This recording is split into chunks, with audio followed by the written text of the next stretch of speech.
Now I'm up here sweating like I stole something and went to church on the same day. Why? My fat butt decided to work out right before I did the show. I told y'all I got that pickleball bug and it's gonna come, so I'm about to lean out and flex out for y'all. And speaking of flex, the NFL owners are okay flexing Thursday night games. Yes, the NFL will have the capacity to flex a limited number of late season Thursday night football games on the Amazon Prime streaming platform. Resolution passed and it will be in effect on a trial basis. See how this works. Because y'all know how y'all act. Y'all don't like something, ooh, y'all loud. Even if it's the silent minority or the loud majority or it's the loud minority or it's the silent majority, whatever it is, somehow, some way, people start feeling it. The Dodgers just felt it and you can make your voice felt as well. Depends on how this goes. But if it doesn't work out this year, they will carry it over to the 2024 season based on if they don't flex any games. So an earlier version of the proposal was tabled at the league meetings in March. Strong opposition. Guess who opposed it? I'll wait. I've been in TV a long time. I just did that so I could wipe myself off. It was nothing but the pause. It was the Giants owner, John Mara. He called it abusive to fans whose schedules will be disrupted. He looking out for y'all. That's love right there.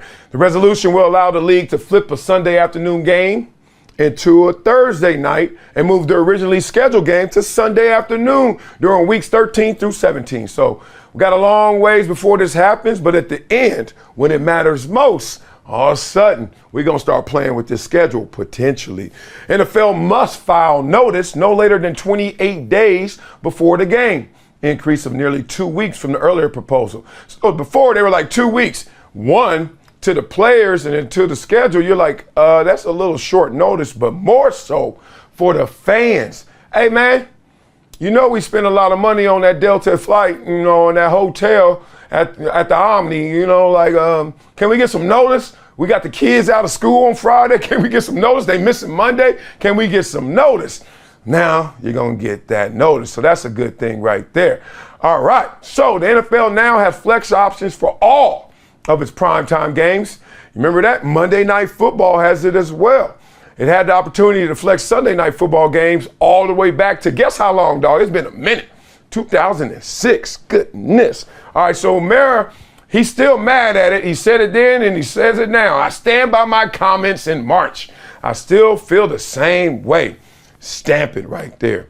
Now, those who support this, those who are in support in the ownership group, say this. This should show our fans in the media industry that we'll do everything we can to make streaming on Thursday night successful. Guess who said that? I'll wait. Yep, you were right on that one. Cowboys owner Jerry Jones. Our media industry partners, you know what it is.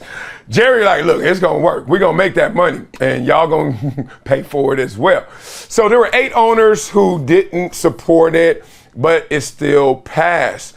Now, what are my thoughts on this? What are your thoughts on this? I've always been a fan of the Thursday night game. Let me tell you why. And I think it has a bad rap, bad narrative. I don't know if people understand this. Okay, you play on Sunday. Now, if you play again next Sunday, that's just a normal work week. We all know it, right? Monday, you come into the facilities, light work, watch film. Tuesday, you're off. Wednesday's a hard practice. Thursday's a hard practice. Friday's pretty light. Saturday's a walkthrough. Sunday, you play. Everyone knows that. If you didn't, now you know. But when you play on Thursday night, listen to this schedule. You play Sunday. Monday, you go into the facilities, light workout, and you watch film. Tuesday, you may be off. You probably are off, but still, they're looking at you like, yo, y'all can get some work in here. Wednesday, it's a light practice walkthrough because guess what? We play tomorrow. Did y'all hear any hard practices in there? Ooh. So when everyone says this is so taxing on the body, what retires players are not the games. Not a single player ever has retired because they didn't want to play the game again. They retired because of training camp. They retired because of practice. They retired because of Wednesdays. They retired because of Thursdays. So when you take that out the equation, all of a sudden, you basically got a guy who's going out there and load managing in football. Coach ain't going to tax you on a short week. And that's not even the best part. Here's the best part. After that Thursday night victory or even defeat, guess what you got? Friday, nothing.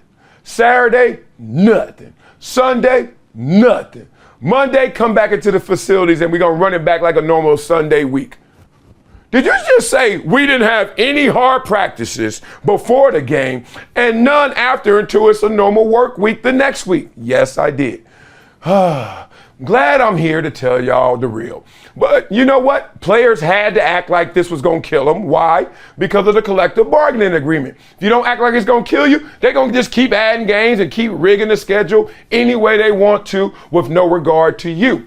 So this was really a leverage piece, more so than really a problem with the schedule and a problem in terms of how it taxed the body. Players were up in arms for that reason.